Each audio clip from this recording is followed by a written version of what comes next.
Bolinda and HarperAudio Australia present this unabridged recording of The Holy and the Broken, a cry for Israeli-Palestinian peace from a land that must be shared. Written by Ittay Flescher and read by Ittay Flescher and Zev Levi. Recorded at Nomi Studios in Jerusalem.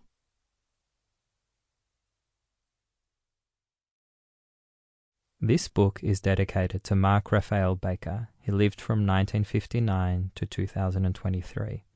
A brilliant scholar, author, academic, grandfather, father, and husband. Mark's writings, ideas, and actions inspired multitudes of Melbourne Jews to practice our faith, tradition, and culture in a manner that honours both our ancient heritage and the ideal that all humans are created equally. His life inspired me to be who I am. His death inspired me to write this book. May his memory be a blessing. Preface.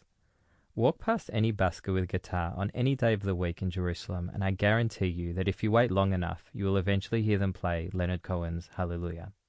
If Jerusalem were a soundtrack instead of a city, I'm almost sure this would be her anthem. With an opening verse that sets a scene on King David's ancient balcony in Jerusalem, it's well known across the city to Jews and Arabs in its English, Hebrew, and Arabic versions. Perhaps this is because the song expresses the very human emotions we all have around love, loss, betrayal, anger, and reconciliation in ways that few other lyrics about this city have managed to do. For that reason, when choosing a title for this book about the humans of Palestine and Israel and my relationship with them as a Jewish Australian journalist and peace educator, I knew it had to reference this song. This book is ultimately about both the holy and the broken. The holy hallelujahs are requests from the heart that somehow find answers to the questions their petitioners seek.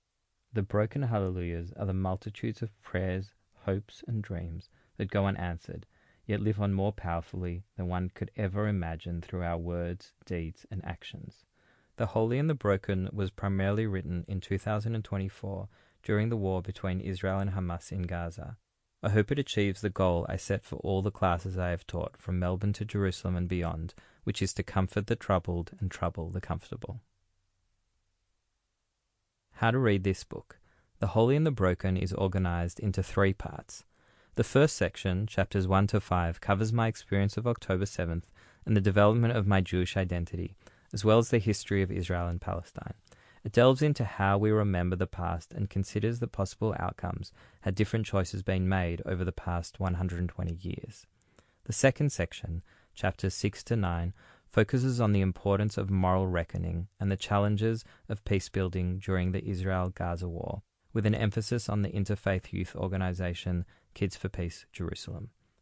The final section, chapters 10 to 17, explores the role of journalists, female peacebuilders, people of faith, schools, and grassroots movements in envisioning and creating a movement for social change, one that can potentially disrupt the cycle of violence. This book concludes with a coda about my parents and Mark Baker, reflecting on what I learned from them in order to make me who I am today.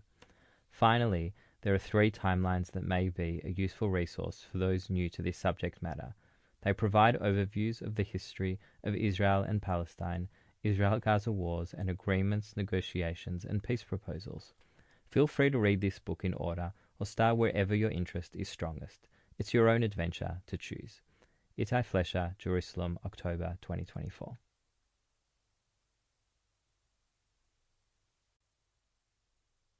Chapter 1. 50 Years and One Day. How October 7th Changed Everything. On the afternoon of October 6, Yom Kippur, 1973, my father broke his fast at 2 p.m.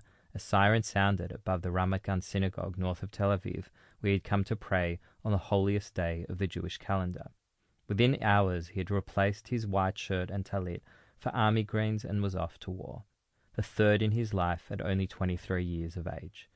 By the time of the festival of Sukkot, a week later, he was in a tank fighting the Egyptians in the Sinai Peninsula. 50 years and one day later, on October 7th, 2023, I began the morning by checking my phone as always at around 6 a.m. Nothing special was happening. It was exceptionally quiet, with few cars on the road and no sound of early morning rubbish trucks to disturb the peace, because it was both a Saturday Sample complete. Ready to continue?